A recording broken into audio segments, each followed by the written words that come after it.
नमस्कार, मी प्रिया काळे. तरुण भारतच्या न्यूज बुलेटिनमध्ये आपल्या सर्वांचं स्वागत. आता पाहूया ठळक घडामोडी.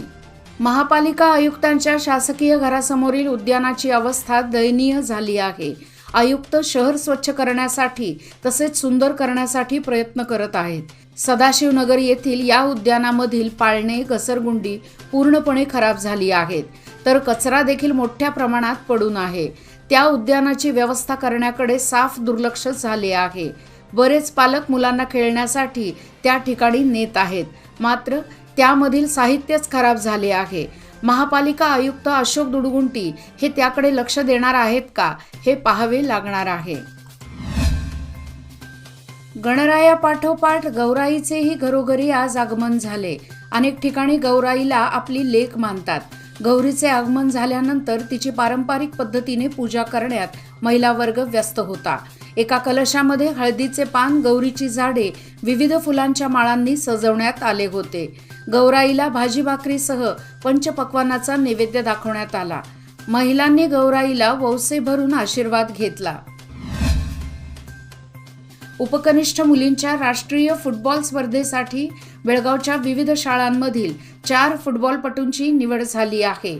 या स्पर्धेसाठी कर्नाटक संघात निवड झालेल्या बेळगावच्या फुटबॉलपटूंमध्ये MV हिरवाडकर हायस्कूलची निहिता करची, सेंट झेवियर हायस्कूलची श्रावणी सुतार, गुड शेफर्ड सेंट्रल स्कूलची ममता मुला आणि गुड शेफर्ड इंटरनॅशनल स्कूलची सायली कुडतुरकर यांचा समावेश आहे. त्यांना प्रशिक्षक हिमांशी गौर आणि प्रियांका शिंदे यांचे मार्गदर्शन व प्रोत्साहन लाभत आहे. बेळगाव परिसरात अनेक प्राचीन मंदिरांपैकी एक असलेल्या शहापूर बॅरिस्टर नाथ पै चौक श्री काळभैरव मंदिराचा जीर्णोद्धार आणि कळसारोहण सोहळ्याला आज मोठ्या उत्साहात आणि भक्तिमय वातावरणात प्रारंभ झाला. तब्बल 125 वर्ष होऊनही अधिक काळ पुरातन असलेल्या या मंदिराच्या जीर्णोद्धाराचे काम 2015 साली हाती घेण्यात आले. भव्य मंदिर उभारण्यासाठी आतापर्यंत 45 लाख रुपये खर्च करण्यात आले आहेत. नवा गाभारा, होमकुंड, कळस, 2 सभागृह, रंगरंगोटी, फरशी, मुख्यद्वाराची नवी चौकट आदी कामे पार पडली आहेत. दरम्यान आज विविध मठांच्या गुरूंच्या सान्निध्यात सकाळी 6 वाजल्यापासून होम हवन, भस्मलेपन, अभिषेक, मूर्ती पुनर्प्रतिष्ठापना, महापूजा आदी कार्यक्रम सुरू झाले आहेत. गणेशोत्सवानिमित्त आज खडकगल्ली गणेशोत्सव मंडळाच्या वतीने रक्तदान शिबिराचे आयोजन करण्यात आले होते. खास अमृत महोत्सवी वर्षानिमित्त या शिबिराचे आयोजन करण्यात आले होते. अनेकांनी या शिबिरात रक्तदान केले, तसेच तपासणीही करून घेतली. मंडळाच्या या सामाजिक उपक्रमाबाबत सर्वत्र कौतुक होत आहे.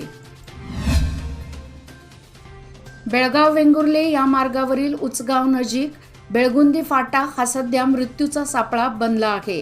मात्र सार्वजनिक बांधकाम खात्याने याकडे साफ दुर्लक्ष केल्याने या फाट्यावर अजून किती जणांचे बळी हवेत, अशी संतप्त प्रतिक्रिया या भागातील नागरिकातून तसेच या मार्गावरून ये जा करणाऱ्या प्रवासी वर्गातून करण्यात येत आहे.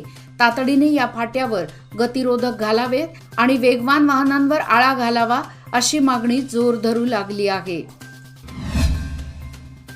शहरातील विविध ठिकाणी असलेले महापालिकेचे संकुलातील गाळे गुरुवारी लिलाव करण्याबाबत प्रक्रिया सुरू करण्यात आली. मात्र पूर्वी असलेल्या भाडेकरूंनीच उच्च न्यायालयातून स्थगिती आणल्यामुळे ही लिलाव प्रक्रिया पूर्णपणे रखडली आहे. किर्लोस्कर रोड येथील एका गाळ्याचा लिलाव करण्यात येणार होता, मात्र त्या ठिकाणी पूर्वी असलेला व्यवसायच भाडेकरूंनी करायची अट घालण्यात आली. त्यामुळे अनेकांनी त्या लिलाव प्रक्रियेतून माघार घेतली आहे. यामुळे महापालिकेच्या गाळ्यांचा गुरुवारचा लिलाव थांबला आहे, तर 64 गाळ्यांचा लिलाव 26 सप्टेंबर रोजी होणार आहे. जिल्हा पंचायत व तालुका पंचायत मतदारसंघ पुनर्रचना, सीमा व सदस्य संख्या निश्चित करण्यासंदर्भात सीमा निर्णय आयोगाकडून जाहीर करण्यात आले आहे. यावर दिनांक 19 पर्यंत आक्षेप नोंदवण्यासाठी आवाहन करण्यात आले होते. या आक्षेपांवर दिनांक 3 ऑक्टोबर रोजी बेंगळूर येथे सुनावणी करण्यात येणार आहे. मोकाट जनावरांचा वावर शहर आणि उपनगरांमध्ये वाढला आहे. त्याला आळा घालण्यासाठी प्रशासन कोणत्याच उपाययोजना आखत नाही. परिणामी याचा फटका सर्वसामान्य नागरिकांना बसतो. सध्या शहरात गणेशोत्सवाची धामधूम सुरू झाली आहे. त्यामुळे मोकाट जनावरांनी आपला मोर्चा आता सरकारी कार्यालयांच्या परिसरात वळवल्याचे दिसते. उपनोंदणी कार्यालयासमोरच मोकाट जनावरांनी ठिय्या मांडला होता. करंबळसह 5 गावची लक्ष्मी यात्रा फेब्रुवारी महिन्यात होणार आहे. यासाठी करंबळ ग्रामपंचायतीने या 5 गावातील विकास कामांना तातडीने प्राधान्य देऊन पुढील 4 महिन्यात विकास कामे पूर्ण करावीत, अशा मागणीचे निवेदन करंबळ ग्रामपंचायत क्षेत्रातील युवकांनी नुकताच करंबळ ग्रामपंचायत PDO आणि तालुका पंचायत कार्यनिर्वाहक अधिकारी यांना निवेदन देऊन विकास कामे करण्याची मागणी केली. नागपूर येथील बाबासाहेब आंबेडकर यांच्या दीक्षाभूमीला भेट देणाऱ्या कर्नाटकातील यात्रेकरूंसाठी समाज कल्याण खात्याकडून मोफत प्रवास व्यवस्था करण्यात येणार आहे. यासाठी नागपूर येथील दीक्षाभूमीला भेट देऊ इच्छिणाऱ्या यात्रेकरूंनी समाज कल्याण खात्याकडे दिनांक 20 सप्टेंबर पासून दिनांक 10 ऑक्टोबर संकेतस्थळावर ऑनलाईन अर्ज करावेत, असे आवाहन समाज कल्याण खात्याच्या वतीने करण्यात आले आहे. लंपी जीवघेण्या रोगाचा प्रादुर्भाव जिल्ह्यात वाढू लागला आहे. त्यामुळे पशुपालकांची धाकधूक वाढली आहे. जिल्ह्यात आतापर्यंत 407 जनावरांना या रोगाची लागण झाली आहे, तर 24 जनावरे रोगमुक्त झाली आहेत. समाधानकारक बाब म्हणजे 5,23,837 जनावरांचे लसीकरण पूर्ण झाले आहे. मात्र प्रादुर्भाव सर्वत्र पुन्हा हळूहळू वाढताना दिसत आहे. त्यामुळे पशुसंगोपनची डोकेदुखी वाढली आहे. एम्प्लॉईज प्रॉव्हिडंट फंड ऑर्गनायझेशनकडून 27 सप्टेंबर रोजी सकाळी 9:30 वाजल्यापासून संध्याकाळी 4 वाजेपर्यंत निधी आपके निकट कार्यक्रमाचे आयोजन केले जाणार आहे. हावेरी, धारवाड, गदग, बेळगाव तसेच उत्तर कन्नड जिल्ह्यात या कार्यक्रमाचे आयोजन होणार आहे. बेळगाव जिल्ह्यातील अथणी तालुक्यात श्री रेणुका शुगर्स लिमिटेडमध्ये EFO निधी आपके निकट कार्यक्रम पार पडणार आहे. या कार्यक्रमात EFOचे पेन्शनधारक सदस्य तसेच एम्प्लॉईज असोसिएशनला सामील होण्याची विनंती EFOचे प्रादेशिक आयुक्त रामकेश मीणा यांच्याकडून करण्यात आली आहे. चांद्रयान 3च्या चंद्राच्या दक्षिण ध्रुवावरील लँडिंग नंतर विक्रम लँडर आणि प्रज्ञान रोव्हरसाठी 22 सप्टेंबर हा दिवस अत्यंत खास ठरणार आहे. चंद्राच्या दक्षिण ध्रुवावर शुक्रवारी पुन्हा सूर्योदय होणार आहे.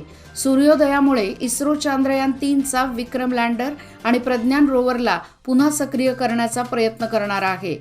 सूर्योदय पाहता इस्रोच्या वैज्ञानिकांनी देखील स्वतःची पूर्ण तयारी केली आहे. चंद्राच्या शिवशक्ती पॉइंटवर सूर्योदय होण्यासह लँडर व रोव्हरला शुक्रवारी पुन्हा सक्रिय करण्याचा प्रयत्न केला जाणार आहे. याचबरोबर आजचे बातमीपत्र इथेच संपले. अधिक माहिती आणि ताज्या घडामोडी करता पाहत रहा तरुण भारत न्यूज चॅनल. तसेच आमच्या चॅनलला लाईक, शेअर आणि सबस्क्राईब करायला विसरू नका. आणि विश्वासार्ह बातम्यासाठी दररोज वाचा दैनिक तरुण भारत. धन्यवाद.